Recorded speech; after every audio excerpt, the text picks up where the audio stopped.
शनिवार रात।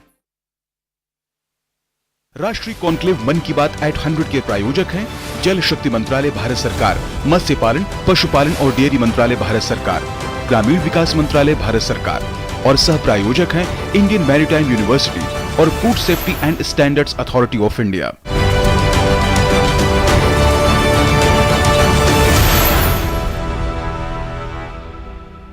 मैं इस चर्चा की शुरुआत माननीय प्रधानमंत्री नरेंद्र मोदी जी के कुछ विचारों के साथ करना चाहूंगी and I quote him.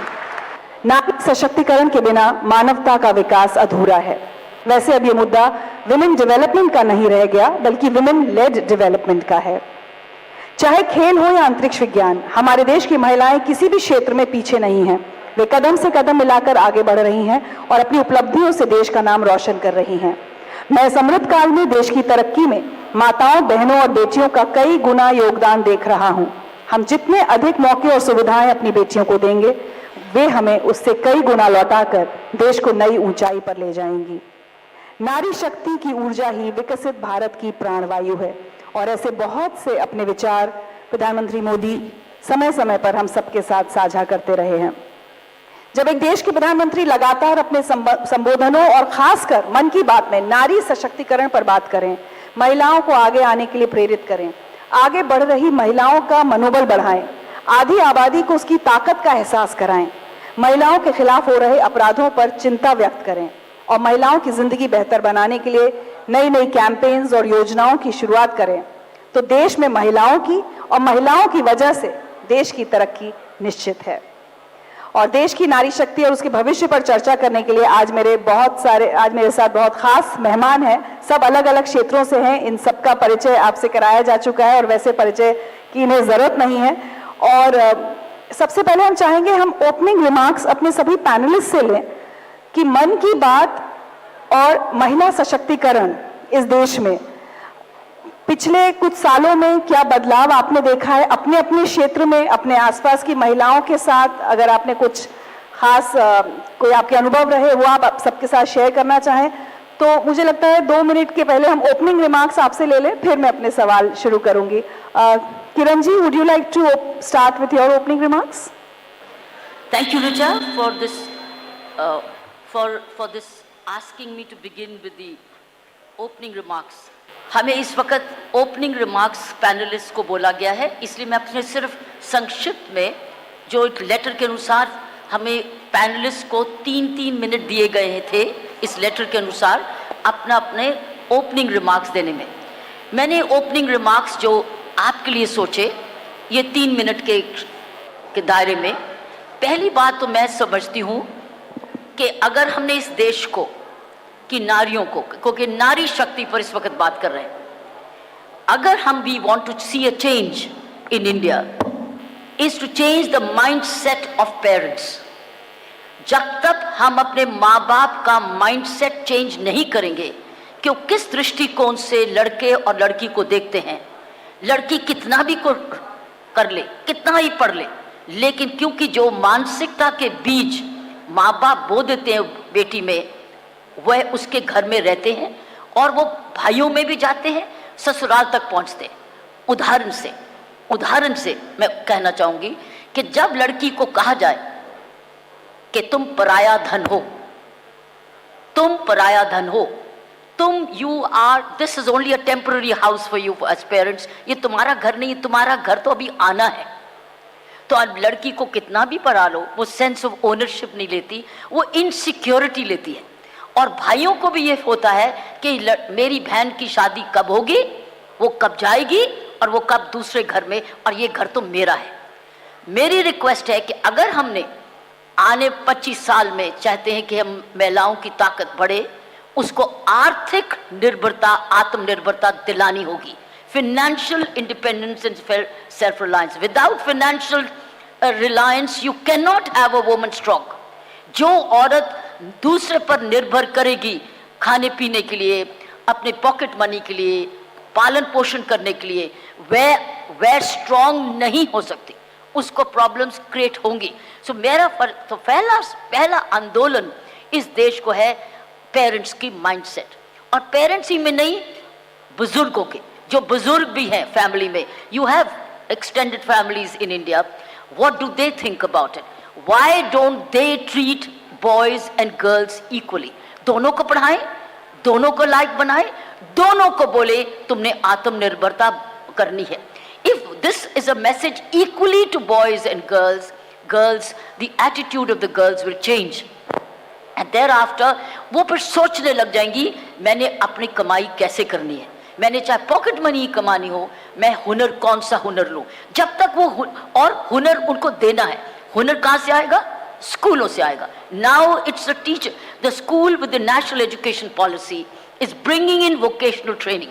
If vocational training में now the role of the schools, the teachers, they must inculcate a skill, a vocational skill in the minds and hands of the girls. If we do not do this, we will be losing every single day. आज हम लोग जो बैठे हैं यहाँ आपके सामने, हमारे माँ बाप ने हमको कभी नहीं कहा था कि तुम पराया धन हो. मेरे माँ बाप ने कभी नहीं बोला था कि तुम पराया धन हो. मेरे माँ बाप ने कभी नहीं बोला था कि तुम में दूसरे पर निर्भर होना. और मैं आज ये 70 साल पुरानी बात कर रही हूँ. 70 years ago जो मेरे माँ बाप ने कहा, यही आज हर लड़की को चाहिए कि वह भी बोले कि तुम अपने भाई से कम नहीं हो. जैसे भाई ने आगे परिवार को चलाना है, तुमने भी परिवार को चलाना है. तुमने भी भाई जैसे परिवार को चलाना है. तुम भी हमारे बुढ़ापे की लाठी हो. तुम भी, ये नहीं माँ बाप का जिम्मेवारी सिर्फ लड़के की नहीं, माँ बाप की जिम्मेवारी लड़की भी है. अगर कमाऊ नहीं होगी तो कैसे काम करेगी. तीसरी चीज, सो आत्मनिर्भरता, फाइनेंशियल सेल्फ रिलायंस, हुनर by the teachers, and last but not the least, लड़की को खिलाओ, उसको खेलने दो. जब तक आप लड़की को खेलने नहीं दोगे वो खुलेगी कैसे? उसको करेज कैसे आएगी? हिम्मत कैसे आएगी? खिलाड़ी जब तक लड़की नहीं बनेगी. और यहाँ पर खिलाड़ी है, माँ बाप उसको रोके मत खिलाड़ी बनने से. स्कूल्स उसको खेलने दें और उस खेलने से उसको क्या मिलेगी? तंदुरुस्ती. Our girls are very weak, they are anemic, they are not fit sometimes or healthy to be mothers. तो जब वो वीक मदर एक वीक बच्चे को पैदा करेगी तो हिंदुस्तान हेल्दी नहीं हो सकता, बीमार रहेगा और बीमारी पर ही हमारा खर्चा होगा. तो अगर हम अपनी लड़कियों को खेलने देंगे, स्कूल वाले उनको खिलाएंगे, चाहे वो फुटबॉल खेलें, कुछ भी खेलें. एक बॉल से गांव जुड़ता है, एक बॉल भी काफी है. जरूरी नहीं है कि उसके लिए एक साइंटिफिक ट्रैकिंग है, अगर बॉल भी है तो उससे भी चलता. मैंने ये छोटी छोटी बातें ओपनिंग स्टेटमेंट देनी है कि the ball is in the court of women empowerment in the hands of parents and in the hands of teachers. Please take responsibility to produce healthy women for the future. Thank you. ठीक है, तो रवीना जी और बाकी panelist का कहना है कि किरण जी ने जो ओपनिंग एड्रेस दिया है वो सबके बिहाफ पर है, क्योंकि सबके वही विचार हैं, वही सोच है. So probably we could start with the questions. और नारी शक्ति पर बात हो रही है, लेकिन मैं पहला सवाल एक पुरुष से पूछना चाहूँगी. आरजे नितिन, इन्हें हम खुराफाती नितिन के नाम से जानते हैं. रेडियो में ये मेरे सहयोगी भी हैं. नितिन, रेडियो एक माध्यम के तौर पर उसकी ताकत से हम और आप अच्छी तरह से वाकिफ हैं. अगर आपको पूरे शहर को एक मैसेज देना था कि एम्बुलेंस को रास्ता दीजिए, तो आपने रेडियो माध्यम चुना और उसका असर हमने देखा. जब एक देश के प्रधानमंत्री रेडियो को एक माध्यम की तरह चुनते हैं अपने मन की बात देशवासियों से कहने के लिए, how do you as an RJ see this? How significant is it a step for you? नमस्कार, बहुत बहुत धन्यवाद कि आपने मुझे यहाँ बुलाया. अक्सर मैं बाहर से निकलता था और सोचता था कभी मेरे को भी एंट्री मिलेगी विज्ञान भवन के अंदर. आज फाइनली मिली, यहाँ बैठ पाया हूँ, तो पहले तो बहुत बहुत शुक्रिया. And I am in such August company today. देखिए, पहली बात तो मैं नारी शक्ति के बारे में एक हल्की सी बात कहना चाहूँगा. आपको नारी शक्ति स्टेज पे दिख रही होगी, 6 महिलाएं और 2 मर्द हैं, तो बहुत क्लियर है यहाँ पे नारी शक्ति की बहुत प्रेवलेंट है. लेकिन हमने देखिए पुरुष को पहले मौका दिया. जी. और मुझे लगता नहीं कि मैं इस काबिल हूँ कि मैं इन सबके बीच में बैठा हूँ, पर आपने बुलाया तो बहुत बहुत शुक्रिया. देखिए ऋचा जी, ये तो आप जानती हैं कि मैं इस मीडियम में, रेडियो में, जैसे आपने पूछा, बहुत विश्वास रखता हूँ. मैं 23 साल से रेडियो कर रहा हूँ एंड मुझे लगता है कि अपनी बात कहने का ये बहुत अच्छा एक जरिया है. नारी शक्ति की जहाँ जहाँ बात मैंने अपने शो पे जब उठाई है, मुझे कई बारी दिक्कत भी हुई है. तो I was the first RJ जिसने ये बात छेड़ दी थी कुछ साल पहले. मैंने कहा था कि हमारे देश में बहुत सारी महिलाएं जो हैं वो होम मेकर्स हैं और मैंने कहा था ये थैंकलेस जॉब है, क्योंकि सारा दिन महिला घर पे काम करती है, वो भी एक फुल टाइम जॉब है, how can she not get paid for it. तो मैंने एक छोटी सी मुहिम चलाई थी जहां मैंने मर्दों से ये गुजारिश की थी कि आपकी जो सैलरी है उसका एक हिस्सा आप अपनी बीवी को देना शुरू करें, फिक्स्ड, चाहे 10% चाहे 15% जो भी है, it should be the salary that she gets, क्योंकि वो घर पे काम कर रही हैं। You will not believe it, मुझे इतने लोगों के कॉल आए, ज़्यादातर मर्दों के कॉल आए, और सब ने मेरी धज्जियाँ उड़ा दी, कह के कि आप हमारे घर में कलेश करा रहे हैं। अच्छा भला हमारा घर चल रहा था, आपने बात उठाई कैसे। सो पॉइंट ये है कि नारी शक्ति के लिए मुझे लगता है कि जितना महिलाओं को ज़रूरत है कि वो आगे आएँ और अपने लिए कोई जरिए ढूंढे कि वो आगे आ पाएँ, और जैसे कि लोग बोलते हैं कंधे से कंधा, मुझे लगता है कंधे से कंधा तो ऑलरेडी मिला के चल रही हैं महिलाएं, आगे बढ़ें और मर्दों से। तो उसके लिए महिलाओं का जितना रिस्पॉन्सिबिलिटी बनती है उससे ज़्यादा मर्दों की रिस्पॉन्सिबिलिटी बनती है। अगर सही मायने में आप अपनी माँ से प्यार करते हैं, अपनी बीवी से, अपने कॉलीग से, अपने दोस्तों से, अपनी बहन से सही मायने में प्यार करते हैं, तो आप देश की हर महिला के लिए काम करना चाहेंगे। आप चाहेंगे कि जितनी महिलाएं हैं देश में वो सशक्त हों और उनके पास इतनी ताकत हो कि वो आगे बढ़कर आए, अपने लिए खुद अपॉर्चुनिटीज ढूंढें। तो मुझे लगता है रेडियो एक बहुत अच्छा माध्यम है। जैसे मैंने आपको कहा कि मैंने एक छोटी सी बात छेड़ी, इतने लोगों के कॉल आए, तो अपनी बात फैलाने का, अपनी बात कहने का जरिया बहुत अच्छा है। तभी तो देखिए ना, प्रधानमंत्री ने भी किसी और मीडियम को नहीं चुना, वो भी रेडियो पर ही आ रहे हैं, उन्हें भी मालूम है कि सबसे ज़्यादा ताकत इधर ही है, नहीं तो वो कोई और भी प्रोग्राम शुरू कर सकते थे। तो आई एम रियली ग्लैड कि मैं इसका हिस्सा हूँ, और मेरी पूरी कोशिश रहेगी हमेशा कि महिलाओं के लिए जहाँ जहाँ आवाज़ उठा पाऊँ तो मैं उठाऊं। एक छोटी सी बात और कहना चाहूंगा, मैं बहुत सारा टाइम ले रहा हूं, सॉरी, पर कमाल की बात यह है कि कुछ समय पहले मुझे बुलाया गया था, आपने शायद देखा हो मेरे, अगर सोशल मीडिया को फॉलो करें, मर्दों के लिए बात अपनी आगे रखने के लिए, तो वहां पे पुरुष आयोग ने मुझे बुलाया था मर्दों के लिए बात करने के लिए। आज मैं महिलाओं के लिए बात करने के लिए आया हूं, तो मुझे लगता है मैं बहुत न्यूट्रल इंसान हूं, and I am really glad कि मैं यहाँ पर हूँ। And thank you so much for having me यार। अभी और बातचीत होगी, नहीं तो मैं सारे मिनट में ही खा जाऊंगा। जी किसी और को मौका दे देते हैं। रवीना जी, जब हम मीडियम ऑफ एक्सप्रेशन की बात कर रहे हैं, आर्ट की बात कर रहे हैं, आपने कुछ बहुत पावरफुल फिल्में की हैं, माँ, त्रिशूल, दमन, जिसमें महिला का किरदार बहुत पावरफुल था। लेकिन अगर हम ये सोचें कि एक एक्टर के तौर पर कितने मौके मिलते हैं आपको ऐसी फिल्में करने के, और आपको लगता है कि अब समय आया है कि और ऐसी फिल्में ऐसी थीम्स पर बननी चाहिए जहां नारी शक्ति दिखाई दे? जहाँ तक मैं समझती हूँ, आई थिंक काफ़ी चेंज, बदलाव आया है हमारी इंडस्ट्री में भी, जो शायद पहले 90s में नहीं था। अगर आप किस तरीके का किरदार करते थे तो आप स्टीरियोटाइप हो जाते थे कि अरे ये इसी तरीके के किरदार कर सकती हैं। तो उस समय इन द 90s और अर्लियर डेकेड में एक स्ट्रगल होता था कि हम किस तरह से तोड़ मोड़ के एक्टर्स अपने आप को चैलेंज करने के, या मेरा मकसद ये था कि मैं हर सोशल कॉज में जिसमें बिलीव करती थी, मैं समझती थी कि मुझे सोसाइटी ने सब कुछ दिया है और मेरा यही एक माध्यम है जिस तरीके से मैं सोसाइटी को वापस दे पाऊँ, जिस सोशल कॉजेज़ के लिए मैं काम करती हूँ उनकी तरफ एक अवेयरनेस बढ़ाऊँ, वो मेरे लिए बहुत ही ज़रूरी था। तो इसलिए मैं कोशिश करती थी कि जहाँ तक कि मैं ऐसे सब्जेक्ट्स या ऐसे पिक्चरें करूँ। स्ट्रगल होता था, एक बहुत सारी कठिनाइयाँ आती थी, क्योंकि लोग बोलते थे अरे ये सोशल मैसेज वाले फिल्म बॉक्स ऑफिस पे नहीं चलते हैं, लोग कौन जाएगा देखने के लिए, ये डिप्रेसिंग पिक्चरें हैं, ये आप ऐसे क्यों पिक्चरें करती हैं। तो वो एक आर्टिस्ट के लिए बहुत ही चैलेंजिंग होता था। लेकिन कहीं ना कहीं जहाँ के मात्र हुआ, दमन हुआ, दमन हमने 2000 में की और आज हम 2023 में है, and we are still discussing marital rape. And हम 23 साल पहले हमने फिल्म उस सब्जेक्ट पे बनाई जहाँ के एक अवेयरनेस भी नहीं थी कि मैरिटल रेप और डोमेस्टिक वायलेंस औरतों के ऊपर एक बहुत ही इम्पॉर्टेंट इशू है जो कि घरों में दब जाता है। उस टॉपिक के लिए भी एक्सेप्टेंस नहीं मिली होगी आपको? बिल्कुल नहीं मिली उस समय बहुत ही कठिनाइयाँ आई, और लेकिन उसको नेशनल अवार्ड मिला उस फिल्म को, and rightfully so, because I think वो फिल्म एक ऐसी फिल्म थी जो अपने टाइम से पहले आई, और आज तक जैसे कि मैंने कहा 23 साल बाद भी हम उसके बारे में, हम उसी विषय पर आज तक चर्चा कर रहे हैं। लेकिन मेरे हिसाब से आज की दुनिया में एक जो करेक्टनेस आनी चाहिए वो आ चुकी है, वो बदलाव आ चुका है। चाहे आप हमारी जितने हमारे टॉप पोजीशंस हैं, चाहे हमारे वो DOPs हैं जिनको हम डायरेक्टर ऑफ फोटोग्राफी कहते हैं, हमारे कोरियोग्राफर्स हैं, हमारे डायरेक्टर्स हैं, हमारे प्रोड्यूसर्स हैं, हमारे प्लेटफॉर्म हेड्स हैं, हमारी चैनल हेड्स हैं, आज औरतें बहुत अच्छी तरह they've kind of assembled in our industry. तो वो मौके जो हमें मिलने चाहिए वो ज़्यादा मिलते हैं, because I think if a woman being at the helm of producing something, she understands those issues, वो sensitivity understand करती हैं, वो sensibilities हैं उनमें, तो वो मौके आज ज़्यादा बढ़ गए हैं जहाँ पे हमारी पे डिस्पैरिटी की भी बात होती है।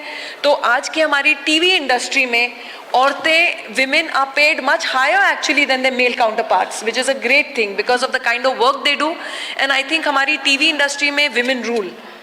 जहाँ के OTT प्लेटफॉर्म्स भी हुए, आप देखेंगे ज़्यादातर विमेन प्रोटैगनिस्ट हैं, विमेन के इश्यूज़ के बारे में हम डील करते हैं, तो that is also something which is a very pleasant change. जहाँ तक कि हमारी फिल्म इंडस्ट्री है, हाँ, we are going there slowly but surely, क्योंकि बिगिनिंग से शायद वो मेल डोमिनेटेड इंडस्ट्री रही है, लेकिन अब बदलाव ज़रूर आ रहा है। जैसे कि मैंने कहा, हमारी औरतें, we have broken the glass ceiling, हम हर मेल बैस्टियन के अंदर घुस गए। अगर हम हवाई जहाज़ भी उड़ा रहे हैं, जो हमारी फीमेल कैप्टन्स आज पूरे विश्व में, हिंदुस्तान में सबसे ज़्यादा संख्या है फीमेल पायलट्स की, जो बहुत ही एक अमेजिंग बात है। और आज तक हमको एक्चुअली विश्व में हमको डेवलपिंग कंट्री बोला जाता है, किस हिसाब से मुझे समझ में नहीं आता, क्योंकि हमारी औरतों ने हिंदुस्तान में they have gone ahead by leaps and bounds, सब पूरे विश्व को पीछे छोड़ दिया है as far as progress is concern. इसके बारे में तो मैं एक्चुअली पूरी कहानी मैं बोलना बंद नहीं कर सकती हूं। आपसे थोड़ा सा ये पूछ लेती हूँ, क्योंकि जो आज का हमारा मुख्य विषय है मन की बात, और जो मैंने नितिन से भी पूछा कि रेडियो कितना पावरफुल मीडियम है, क्योंकि गांव-गांव, घर-घर जा रहा है, हर महिला तक पहुंच रहा है, और मुझे लगता है लगभग हर मन की बात में प्रधानमंत्री जी किसी ना किसी तरह से महिला से जुड़े मुद्दों पर या फिर किसी महिला की बात करते हैं। तो आपको लगता है कि जो बदलाव आ रहा है उसमें उसकी कितनी भूमिका रही है? पहली बात तो मैं बहुत बहुत बधाई देना चाहती हूँ कि हमारा शतक पूरा हुआ है मन की बात का, प्रसार भारती को एंड मोदी जी को, कि ये, जैसे कि मैंने कहा कि मैंने बहुत पहले ये माध्यम चुना था कि किस तरीके से मैं वापस हमारे देश को या हमारी सोसाइटी को दे पाऊँ जो मुझे दिया गया है। आई थिंक सर ने जिस तरीके का ये जो पूरा आइडिया निकाला मन की बात, जो जहाँ तक के गांव-गांव में पहुँचने का, जहाँ तक कि शायद अखबार न पहुँचता हो, लेकिन मन की बात रेडियो के ज़रिए और हमारे 150 चैनल्स के ज़रिए गांव-गांव, घर-घर में पहुंचती है। और जिस तरीके के वो जहाँ तक के हमारे जो लोअर स्ट्रैटा है सोसाइटी का, उसमें हम हमारे कितने हीरोज़ बसते हैं और कितने लोगों ने कितना बदलाव अपने अपने हैसियत के हिसाब से जो लाए हैं, और जो हम शायद ये बड़े अखबारों में पढ़ते नहीं हैं, लेकिन सर उन हीरोज़ को उठा के उनकी कहानियाँ सबको दोहराते हैं, एंड आई फील हमारे देश को इंस्पायर करते हैं। तो ये जो इंस्पिरेशन दिया है इन्होंने घर घर में जाकर, आई थिंक ये जो मास आउटरीच जिसे हम कहते हैं, जो जहाँ के, जैसे कि मैंने कहा, बहुत सारे ज़रिया हैं जहाँ के गांव-गांव में, इंटीरियर्स में, हम तभी भी लकी हैं, हम शहरों में रहते हैं, हमको एक्सपोजर ज़्यादा है, हमको सुनाई पड़ जाता है, हम देख लेते हैं, लेकिन जहाँ तक के लोगों की पहुंच और जिस तरीके से उनका 1-to-1 इंटरैक्शन रहा है, लिटरली ऐसे लगता है वो आपकी कहानी बोल रहे हैं, और जिस तरीके से हमारे मासेस आइडेंटिफाई करते हैं, वो एक काबिले तारीफ बात है। एंड आई थिंक बहुत ही जीनियस आइडिया था जो कि आज रेडियो को अपना माध्यम बना, which has born fruit today, और इतना सक्सेसफुल रहा है कि इस माध्यम से उन्होंने हर एक देशवासी का दिल छुआ है। क्या बात है।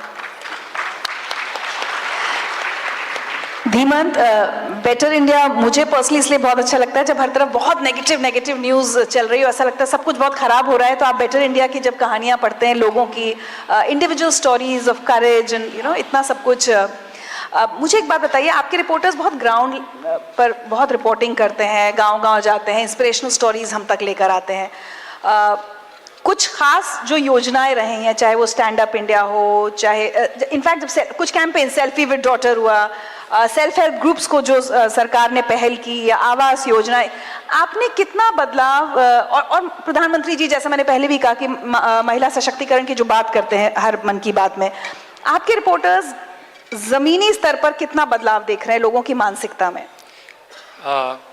जैसे द बेटर इंडिया पे हम लोग अब इतने सारे स्टोरीज लाते हैं from rural India. One thing I wanted to add कि हमारी जो पूरी कंटेंट टीम है, it's completely led by women. And that shows in all the positive stories that you read on the Better India. It's completely led by women. मेरा ये एक बहुत बड़ा लर्निंग रहा है as we are seeing the stories from the ground कि कोई भी चेंज या कोई भी बदलाव लाने के लिए दो चीज़ बहुत एसेंशियल है. एक है लोगों का इंस्पायर होना. पहली बात तो ये कि आपको इंस्पिरेशन आनी चाहिए अंदर से कि मुझे बदलाव लाना है. अगर इंस्पिरेशन आ भी गई, सेकेंड चीज जो बहुत इंपॉर्टेंट है वो है अवेयरनेस कि करना क्या चाहिए. एक बार अगर हम इंस्पायर हो गए तो करना क्या चाहिए. तो आई थिंक जो मन की बात ने जो रोल प्ले किया है वो इन दो चीज़ों को साथ में लाके we have started seeing actual change on the ground. कि हमने पहले इंस्पायर किए लोगों को by sharing all this amazing stories जो मन की बात के हर एक एपिसोड में it's very inspiring, right. Ground level के स्टोरीज आ रहे हैं. तो जब लोग ये सुनते हैं तब उनको पता चलता है कि अच्छा ये भी हम कर सकते हैं. And because I am always in the flood of stories, one such story I wanted to share. जब ये पूरा ओपन डेफिकेशन और सैनिटेशन और टॉयलेट्स को लेकर जो बात चल रही थी और मन की बात में भी इतनी सारी बार पीएम मोदी जी ने बात की. ये स्टोरी है एक मेदरापुर गांव में. अंजनी मल्ला करके lady, when she got married and came to the village, she saw कि पूरे गांव में टॉयलेट्स नहीं थी. This is back then. And उस टाइम पे ये होता था कि the woman would either say get angry and go away, right, or stay silent. But she actually got all the women in that village to come together. They petitioned, they got the district magistrate to look at it, then they built 75 toilets. The whole village went from no toilet to 75 toilets within a matter of months. But Anjani didn't stop here. When she saw the power of awareness, she went back to her maternal village and she brought 70 more toilets over there as well. So 2 villages became open defecation free because of this one woman. And that is Nari Shakti for me, right? That is how I think inspiration is so important. And which is what Man Ki Baat has been doing so successfully. जानकारी हो रही है और जागरूकता हो रही है. Right. और महिलाएं अपनी ताकत को लेकर अब सजग हो गई हैं. Indian Maritime University brings you the most prestigious and adventurous career in merchant navy and marine engineering with world-class infrastructure and sprawling campus at 6 locations. It's not just a career but an ocean of opportunities. Indian Maritime University, a central university recognized by Government of India. Admissions open for 2023 to 24. प्रधानमंत्री श्री नरेंद्र मोदी की अगुवाई में देश को खुले में शौच से मुक्त बनाने के लिए 2014 में आरंभ किया गया स्वच्छ भारत मिशन न केवल एक जन आंदोलन बना बल्कि इसे विश्व की बड़ी व्यवहार परिवर्तन योजना का गौरव भी मिला.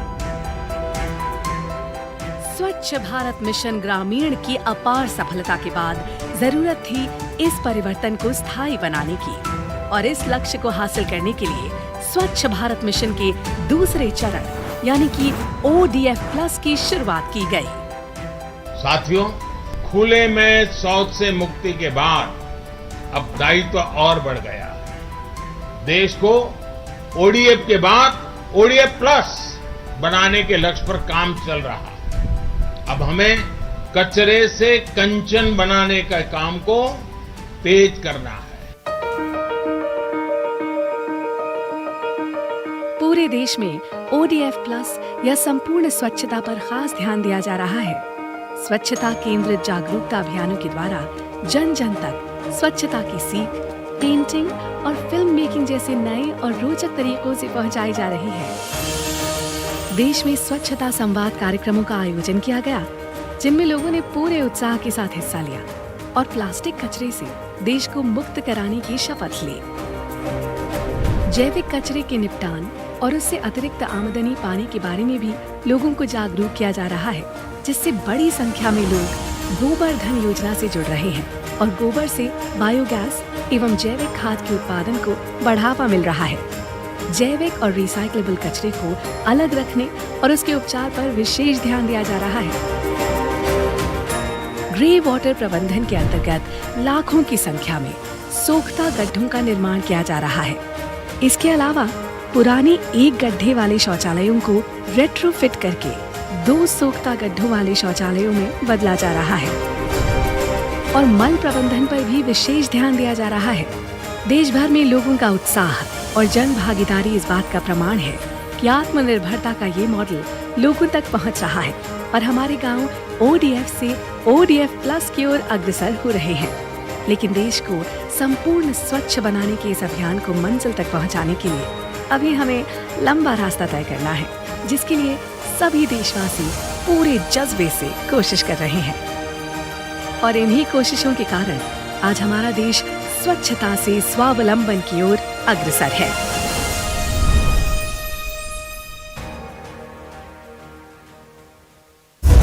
मुझे लगता है निखत जरीन आज हमारे साथ हैं। मुझे लगता है पहले तो जोरदार तालियां हो इनके लिए। निखत, सबसे पहले तो हम सब ये जानना चाहेंगे, आपकी प्रधानमंत्री नरेंद्र मोदी जी से मुलाकात हुई है, पहले तो आप अपने वो अनुभव साझा करें कि क्या बात हुई आपकी, जब आप मिली तो क्या कहा उन्होंने आपसे? पहली बात तो जब मैं वर्ल्ड चैंपियनशिप में मैंने जब गोल्ड जीता था लास्ट ईयर और हमें इनविटेशन मिला था हमारे प्राइम मिनिस्टर नरेंद्र मोदी जी के तरफ से, तो मैंने आज तक उनको हमेशा से सोशल मीडिया और न्यूज़ के थ्रू ही मैंने उनको देखा था और जब मुझे लाइव एक्सपीरियंस देखने को मिल रहा था तो मेरे लिए बहुत बड़ी बात थी ये। मैं बहुत नर्वस थी उनसे पहले, मुझे पता नहीं था कि मैं क्या बात करूंगी, मैं क्या बोलूंगी, बट जब मैं उनके साथ जब मिली और हम लोग हमारे मेडल्स दिखा रहे थे और वो इतने कैजुअली, इतने काम से हमसे अच्छे से बात कर रहे थे, ऐसे लग ही नहीं रहा था कि हम honourable prime minister of India से बात कर रहे हैं। और जैसे घर में हम बड़ों से बैठ के बात करते, डिस्कस करते, वैसी एकदम फीलिंग आ रही थी और हमारे बारे में पूछ रहे थे कि मैंने बॉक्सिंग क्यों स्टार्ट की, मैंने अपने लाइफ में क्या क्या स्ट्रगल्स फेस किया है और मेरे बॉक्सिंग लेने मतलब सपोर्ट सिस्टम कौन है मेरे पीछे जिन्होंने मुझे सपोर्ट किया है। तो मैंने अपने फादर का स्टोरी सुनाया कि मेरे फादर ने मुझे सपोर्ट किया है। तो जिस तरह से उन्होंने हमें मोटिवेट किया था और मैंने उनको रिक्वेस्ट भी किया था कि मुझे आपके साथ एक सेल्फी लेना और आपका ऑटोग्राफ लेना है, तो उन्होंने वो भी मेरी विश पूरी की। और फिर मैंने उनको बोला कि हम अगले साल फिर से हमारा वर्ल्ड चैंपियनशिप होगा तो उम्मीद रखती हूँ मैं आपसे फिर से मिलूँ। और फिर कॉमनवेल्थ जीतने के बाद मैं फिर से उनसे मेरी मुलाकात हुई और हमने सारे बॉक्सर्स ने मिलके उनको एक as a token of love हमने ग्लव्स भी उनको गिफ्ट किया था। तो एक के बाद मुझे हमारे प्राइम मिनिस्टर से मुलाकात का मुझे मौका मिल रहा था, तो मेरे लिए बहुत बड़ी बात थी क्योंकि एक छोटे से विलेज से उठकर आना और इस लेवल तक, इस मुकाम तक पहुंचना तो मेरे लिए बहुत बड़ी बात थी। तो it was a good experience to meet him. Nikhat, यहाँ में एक चीज़ और ख्याल आती है और हम सब लोग ये बात जानते हैं कि जब खिलाड़ी जीत कर आते हैं तब तो प्रधानमंत्री उनसे मिलते ही हैं, लेकिन बात सिर्फ जीत की नहीं, जब हार की होती है और तब भी देश का प्रधानमंत्री जब अपने खिलाड़ियों से बात करता है, उनको हिम्मत देते हैं, उनसे कहते हैं आप रोइए नहीं। एक खिलाड़ी होने के तौर पर क्या मायने रखते हैं इस तरह के संवाद आप लोगों के लिए? एक खिलाड़ी जान सकता है जब वो उसका डाउनफॉल चलता है, जब वो हारता है तो क्या फीलिंग होती है, क्या फीलिंग से गुजरता है, वो एक खिलाड़ी समझ सकता है। तो मुझे अच्छे से याद है जब मेरी इंजरी हुई थी तो मैं बॉक्सिंग से 1 साल बाहर थी और मुझे मौका नहीं मिल रहा था कि कोई कंपटीशन खेलूं, तो मुझे बहुत फील हुआ। तो उस टाइम लोगों के ताने सुन के कि अब इसका बॉक्सिंग खत्म हो गया, अब इसका कोई करियर नहीं है बॉक्सिंग में, अब ये कोई कमबैक नहीं कर पाएगी, तो उस टाइम मैंने अपने आप को पुश करके मैं कमबैक किया। मैंने, मेरे फैमिली का सपोर्ट रहा है। तो हमेशा से ये कहावत कहते हैं ना कि उड़ते हुए सूरज को हर कोई सलाम ठोकता, हर कोई सलाम करता है। तो वैसे ही हमारे प्राइम मिनिस्टर जी मोदी जी हमें जब भी हम मेडल जीतते हैं कॉन्ग्रेचुलेट करते, मेडल जीतने के बाद ही नहीं, मेडल मतलब कोई कंपटीशन जाने से पहले भी हमें मोटिवेट करते, इंस्पायर करते हैं। और खासकर जब हम हारते भी हैं तो वो कोई पूछता नहीं है जब कोई खिलाड़ी हारता है, बट जिस तरह से जब टोक्यो ओलंपिक्स में हमारी विमेन हॉकी टीम हारी थी, बहुत क्लोज मार्जिन से हारी है, एक मेडल के एकदम बहुत पास होकर, तो जब हमारे प्राइम मिनिस्टर सर उनको इतना इंकरेज किए, मोटिवेट किए, जब जिस तरह से हमारे हॉकी प्लेयर्स उनके सामने रो रहे थे, जैसे एक पिता के सामने, एक फादर के सामने अपने बच्चे रोते हैं कि मैं हार गई हूँ, मैं अपने देश के लिए मेडल नहीं जीत पाई, तो जब मुझे बहुत बुरा लग रहा था, एक खिलाड़ी होके मैं समझ सकती हूँ, बट जिस तरह से मोदी जी ने उनको इंस्पायर किया, मोटिवेट किया, उनका हौसला रखा, तो आई थिंक वो काबिलियत बात मतलब बहुत बड़ी बात है। हर कोई मतलब इंसान ऐसे किसी को मोटिवेट नहीं करता जब इंसान हारता है, तो वो क्वालिटी हर किसी में नहीं होती है और अच्छा लगता है। जी बिल्कुल। पूर्णा, मुझे लगता है मुझे खड़ा होना पड़ेगा कि पूर्णा मुझे दिख नहीं रही है। हम मन की बात के 100 एपिसोड सेलिब्रेट कर रहे हैं और प्रधानमंत्री जी ने जब आपका जिक्र किया मन की बात में, तो आप पर्सनली कितना आपने इनकरेजमेंट फील किया और तब से अब तक आपकी जिंदगी में कितना बदलाव आया? सो फर्स्ट ऑफ ऑल सबको नमस्कार। तो मैंने 2014 में 13 साल में एवरेस्ट क्लाइम किया था, जब मुझे भी इनविटेशन मिला था प्राइम मिनिस्टर ऑफिस से। सो सी इमेजिन 13 years पे एवरेस्ट चढ़ना is not easy, and coming from A humble, I come from A humble background, छोटा सा गांव, देयर इज़ नो फैसिलिटीज़, वहाँ से आई हूँ। तो I never expected that I'll climb the highest mountain of the world, and उसके बाद India का प्राइम मिनिस्टर को मिलना I never imagined any way, वो तो मन में भी नहीं आता है, but it was a great moment. Almost वो बात कर रहा था मेरे से almost 1 hour, तो ऐसे लगता है कि कोई फैमिली मेंबर, रिलेटिव जैसे बात कर रहा था, very closely friendly. Has Nikhat Zareen ji said, nervous लगता है थोड़ा सा, but when we started interaction it was like family friendly interaction, very happy and motivated, इसे मोटिवेशन जैसे लगता है, and a very good support from him. And recently Mann Ki बात में भी मेरे बारे में 7 summits, all continents, highest mountains मैंने क्लाइम किया हुआ, तो उसके बारे में भी मन की बात में वो ही टोल्ड अबाउट मी, तो it was great motivation for me. I mean ऐसे लगता है कि मुझे और बहुत कुछ करना है। So thanks to the Modi ji and all the Indians. Thank you so much. And how has life changed for you? Oh, it's huge change actually. See, my parents are farmers. I didn't know anything, and I'm very happy coming from a humble background house. As I said, छोटा सा गांव से आना is not easy task, because I'm a tribal girl. I know how it is hard to come from that kind of background. बहुत लोग रहता है कि opportunity मिलना is very less. Opportunity मिलना is very less. अगर even when I got the opportunity, I don't want to miss it. And coming from a poor background, that was my the opportunity. I don't want to miss it, and I used it. But before Everest, Mount Everest, Purna is completely different. She doesn't know anything, and now people are knowing me and meeting many people like Prime Minister, and like attending, sitting beside of this great people is a great thing. Huge change. And personally, not personally, in general, I did my schooling in a state boarding school, government school. So when I was in a school, like in 9th grade, from 6th grade, I was in the same government school. So before my Everest expedition, before my achievement, there was in each school, in each class 40 seats होगा, तो 40 seats में it was not full before my Everest expedition, but now after my expedition 40 seats के लिए 10,000 applications आया था. That's the change we bought for from my community or from my society, everywhere. So that's the huge change I've seen in life. So yeah. Yes, And you've encouraged more and more girls. Yes, I started training and I'm now working to make my passion as a profession. Because I know mountaineering from last 9 years. I'm in this field only, and I completed MA Political Science from Osmania University, Hyderabad.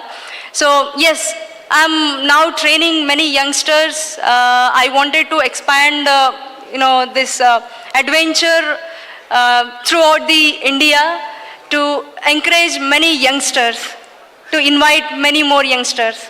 Thank you. And now, last but of course not the least, Deepa Malik para sports में एक मिसाल है, मुझे लगता है हर किसी के लिए इस देश में. First female para athlete to win an Olympic medal in 2016. Deepa, हम बात कर रहे हैं मन की बात की, और 2015 में प्रधानमंत्री जी ने जब ये कहा मन की बात में ही कि विकलांग शब्द की जगह दिव्यांग शब्द का इस्तेमाल होना चाहिए.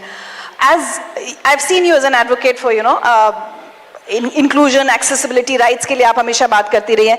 सिर्फ इस एक शब्द के बदलाव ने कितना असर डाला है हमारे समाज पर, अगर आज आप शेयर करना चाहें. Thank you Richa ji. And मैं सभी का अभिनंदन करती हूँ और बहुत सौभाग्यशाली महसूस कर रही हूँ आज इस पैनल पे सभी सशक्त हस्तियों के साथ. हम मन की बात की चर्चा कर रहे हैं ऋचा जी, और आपने ये जो मेरे से सवाल पूछा उससे थोड़ा पहले मैं आपको लेके जाती हूँ. मेरा सौभाग्य रहा था आदरणीय मोदी जी से मिलने का, पहले चाय पे चर्चा पे. वो भी बातचीत का माध्यम था, वो भी हमारी बात सुनने का, कहने का माध्यम था. और कुछ बातें मैंने उनके सामने रखी थी और मैं हैरान हूँ कि प्रधानमंत्री जो इतने व्यस्तता में रहते हैं उनको याद रहा एक एक शब्द जो मैंने उन्हें कहा. और मैंने खेल पॉलिसियों की बात करी, मैंने उनसे कहा कि सशक्तिकरण एक अपंग व्यक्ति का कितना ज़रूरी है. और धीरे धीरे मैंने वो देखा कि 2015 में शायद मेरे जैसे और भी व्यक्तियों ने उनसे ये प्रार्थना रखी हो या ये बात रखी हो अपने मन की. तो हमारे मन की बात को उन्होंने चाय की चर्चा पे सुना और अपने मन की बात बनाकर जब 2015 में अपंग शब्द हटाकर दिव्यांग शब्द दिया, जिसमें उन्होंने कहा कि let us focus on abilities beyond disabilities. And उस पे भी काफ़ी सोशल मीडिया रेपरकशंस हुए कि नाम में क्या है. और तब भी मैंने यही कहा कि जब हम अंग्रेज़ी में स्पेशली एबल्ड कह देते हैं तो हम हिंदी में दिव्यांग क्यों नहीं कह सकते हैं, क्यों नहीं हम एक. और दिव्यांग शब्द में एक सम्मान है, दिव्यांग शब्द में एक फोकस है. जब प्रधानमंत्री स्वयं उस पे बात करते हैं तो पूरे देश का उनके पे फोकस जाता है. और फिर खाली मात्र देश का ही नहीं जाता, फिर वो पॉलिसीज़ में भी तब्दील होता है, वो CSR पॉलिसीज़ भी चेंज होती हैं और उसका असर दूर तक जाता है. और असर कितना जाता है, मैं एक उन सौभाग्यशाली व्यक्तियों में से हूँ जिनका नाम आदरणीय मोदी जी ने लिया. मैं 1 मिनट की वो क्लिप आपको दोबारा सुनाना चाहूँगी यहाँ पर. शायद खेल से भी बढ़कर इस पैरा ओलंपिक ने और हमारे खिलाड़ियों के प्रदर्शन ने मानवता के दृष्टिकोण को, दिव्यांग के प्रति देखने के दृष्टिकोण को पूरी तरह बदल दिया है. और मैं हमारी एक विजेता बहन दीपा मलिक की इस बात को कभी नहीं भूल पाऊंगा. जब उसने मेडल प्राप्त किया तो उसने ये कहा, इस मेडल से मैंने विकलांगता को ही पराजित कर दिया है. इस वाक्य में बहुत बड़ी ताकत है. इस बार पैरा ओलंपिक में हमारे देश से 3 महिलाओं समेत 19 एथलीटों ने हिस्सा लिया. बाकी खेलों की तुलना में जब दिव्यांग खेलते हैं तो शारीरिक क्षमता, खेल का कौशल्य, इस सबसे भी बड़ी बात होती है इच्छा शक्ति, संकल्प शक्ति. आप सुनिए और आप गौर करिए कि बात खेलों की हो रही थी, लेकिन आदरणीय प्रधानमंत्री मेडल से ज़्यादा इस बात से खुश थे कि इन मेडल्स ने हमारे देश की मानसिकता को बदला है। ये है उनके मन की बात। और दूसरी चीज़, हालांकि मेरा तो मात्र सिल्वर मेडल आया था, पुरुषों ने 2 पुरुष खिलाड़ियों ने गोल्ड भी जीता था, देवेंद्र जी ने वर्ल्ड रिकॉर्ड भी बनाया था, लेकिन उनका फोकस इस बात पे था कि 3 महिलाएं वहां जाकर खेली। और उसके बाद क्योंकि प्रधानमंत्री स्वयं इस बात को रखी तो उसका असर इतना आया देश में पैरालंपिक की पॉपुलैरिटी को। आज मैं अध्यक्षा हूं पैरालंपिक कमेटी की, तो आप आज देख सकते हैं कि 3 महिला 350% से ज़्यादा इंक्रीज हुआ पार्टिसिपेशन 2020 टोक्यो में, वहाँ पे 14 महिलाएं गई। 2016 में मात्र 1 मेडल आया, लेकिन महिला सशक्तिकरण इतना हुआ, इस मन की बात का असर इतना प्रेरणादायक रहा कि हमारा 3 महिला मेडल आए, जिसमें गोल्ड, सिल्वर, ब्रॉन्ज तीनों आए। सो इतनी प्रगति। और अप्रैल का महीना, ऋचा जी, मैं हमेशा जब भी आपसे मिलती हूँ एक कविता ज़रूर कहती हूँ। तो अप्रैल का महीना मेरे लिए बड़ा भावुक महीना है, क्योंकि 30 अप्रैल को जैसे मन की बात 100 एपिसोड पूरे करेंगे आदरणीय प्रधानमंत्री, और 30 अप्रैल 2018 में मेरे पिता का देहांत हुआ था। और मैं अपने पिता से बहुत प्रभावित रही और कहीं ना कहीं उनकी कमी महसूस होती थी। लेकिन जिस प्रकार एक पिता अपने परिवार को लेकर बैठता है, उन्हें फैमिली वैल्यूज़ की बात करता है, उनके पोषण की बात करता है, उनके सेहत की बात करता है, उनके आर्थिक निर्भरता की बात करता है, उनकी आत्मनिर्भरता की बात करता है, उनके संस्कारों की बात करता है, ठीक उसी प्रकार मुझे प्रतिबिंब दिखता रहा हर मन की बात में आदरणीय प्रधानमंत्री जी की वार्तालाप में। और इसी तरह अप्रैल का महीना आया, ऋचा जी, जब आदरणीय मोदी जी ने एक आह्वान किया था कोरोना के वॉरियर्स के लिए कि हम सब अपना ग्रैटिट्यूड, एक धन्यवाद उन सभी कोरोना वॉरियर्स को, चाहे वो सफाई कर्मचारी हो, चाहे वो डॉक्टर हो, नर्स हो, समाज सेवी हो, उनके लिए हम एक दिया जलाए। और उस पर भी काफ़ी हादसे हुआ, कई बार नेगेटिव मीडिया आई और कहा कि क्या 9 बजे 9 मिनट दिया जलाने से कोरोना चला जाएगा। उनका भाव जो उसमें रहा, तो वहाँ पे प्रेरित होकर आज हम नारी शक्ति की भी बात कर रहे हैं, एक पिता समान प्रधानमंत्री की भी बात कर रहे हैं, और अपने पिता को भी मैं याद कर रही हूँ क्योंकि कुछ ही दिनों में उनकी बरसी भी है। तो एक उस पे कविता लिखी थी कि दिए के ऊपर, दिया जलाने के महत्व पर इतनी चर्चा है, तो जब दिए के ऊपर मेरे पिता ने मेरा नाम दीपा रखा होगा तो क्या सोचा होगा। कुछ समावेश मन की बातों में बोली गई नारी शक्ति की बातों का भी है, कुछ एक पिता का बेटी के सशक्तिकरण का भी है, नारी शक्ति का भी है। छोटी सी कविता है। दीपा मेरे पापा के शब्दों में, मन की बात और आदरणीय मोदी से प्रेरित होकर लिखी गई ये कविता। दीप सी प्रज्वलित, सकारात्मकता को समर्पित, वीर स्वभाव से गठित बिटिया तुम ऐसी होना, ज्ञान से दूर करना अंधकार, जुल्म का न सहना प्रहार, मानवता का करती रहो प्रचार, बिटिया तुम ऐसी होना, हृदय के हर डर को हराना, जीत के ही सर्वदा दीप जलाना, कर्मठता की शक्ति को बढ़ाना, बिटिया तुम ऐसी होना, पीड़ित को अवश्य देना दान, शिष्टाचार का करना आदान प्रदान, देश के लिए दे देना बलिदान, बिटिया तुम ऐसी होना, न करना कभी स्वयं की बड़ाई, सीखते रहना खूब करना पढ़ाई, अंधकार पे करना रोशनी की चढ़ाई, बिटिया तुम ऐसी होना, आग की ज्वाला सा, आग की ज्वाला सा, ज्योति के उजाला सा, दीपा रखा है मैंने नाम तुम्हारा, जीवन के संघर्ष से कभी डर न जाना, दीपा बेटी मेरी तुम सदा, उम्मीद का एक नया दिया जलाना।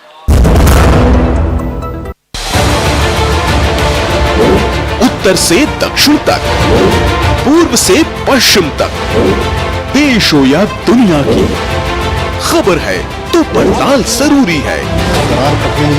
देखिए हमारे साथ मेरे पीछे भारत की सबसे एजेंडा भारत का रहा है और किस तरह से एक नई शुरुआत इस वक्त लोगों को अगर स्वरोजगार से आपने तो इसमें सोमवार से शुक्रवार दोपहर 3 बजे सिर्फ डीडी न्यूज पर।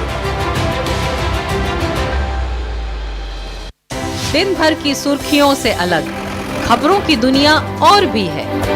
खबरें जो आपको दे नया नजरिया, खबरें जिसमें दिखे समाज की परछाई, ऐसी खबरें जो कहती हैं न्यू इंडिया की कहानी।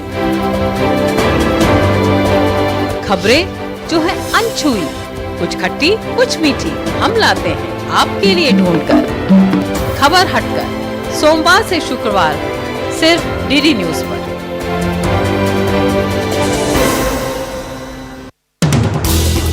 हर दिन हर पल बनती खबरें, बदलती दुनिया, हम लेकर आते हैं आपके लिए बड़ी खबरें, संपूर्ण कवरेज ताकि आप रहें खबरों के बीच हमारे साथ। मिड डे प्राइम हिंदी सोमवार से शुक्रवार दोपहर 1 बजे सिर्फ डीडी न्यूज पर।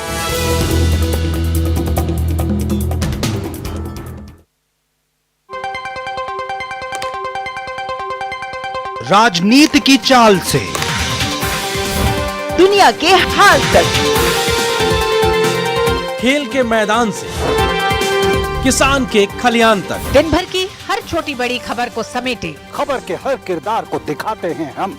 डीडी न्यूज का प्राइम टाइम शो, सटीक और भरोसेमंद खबरें, खबर ही नहीं खबर का विश्लेषण भी, नए तेवर, नए कलेवर, नई धार और नई रफ्तार के साथ देखिए न्यूज नाइट हर रात 8 बजे सिर्फ डीडी न्यूज पर।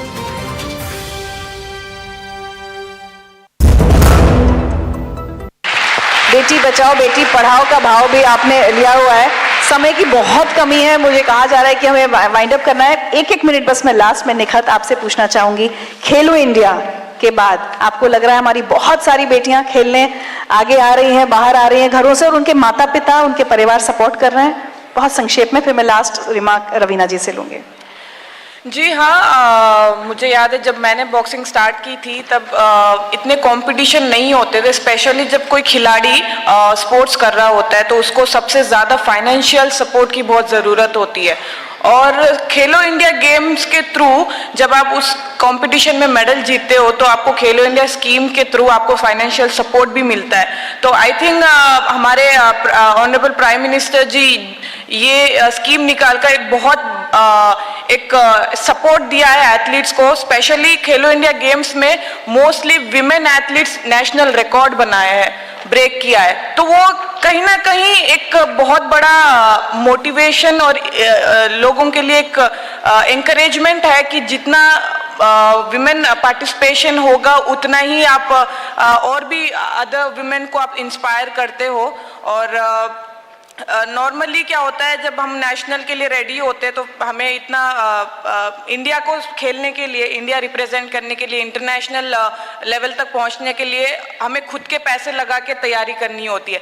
बट अभी टॉप स्कीम भी आया है जिसके थ्रू हमें टारगेट ओलंपिक पोडियम स्कीम जो है, जिसके थ्रू हमें जो हमारा हर खिलाड़ी का सपना होता है कि ओलंपिक में अपने देश के लिए मेडल जीते, और वो स्कीम के थ्रू हम लोग हमारा पूरा फोकस गेम्स पे लगाते हैं, ट्रेनिंग पे फोकस रखते हैं, और जो भी न्यूट्रिशन का है सपोर्ट जो भी हमें मिलता है वो हम फाइनेंशियली जो हमें टॉप्स के थ्रू और खेलो इंडिया गेम के स्कीम के थ्रू हमें जो मिलता है हम पूरा उस पर सपोर्ट मिलता है। तो उससे हम हमारा पूरा फोकस उस पर लगा के हम मेहनत करते हैं ताकि हम वो देश के लिए हम मेडल जीत सके, और हम उम्मीद करेंगे बहुत सारी और बेटियां आपकी तरह मेडल जीत कर आएं।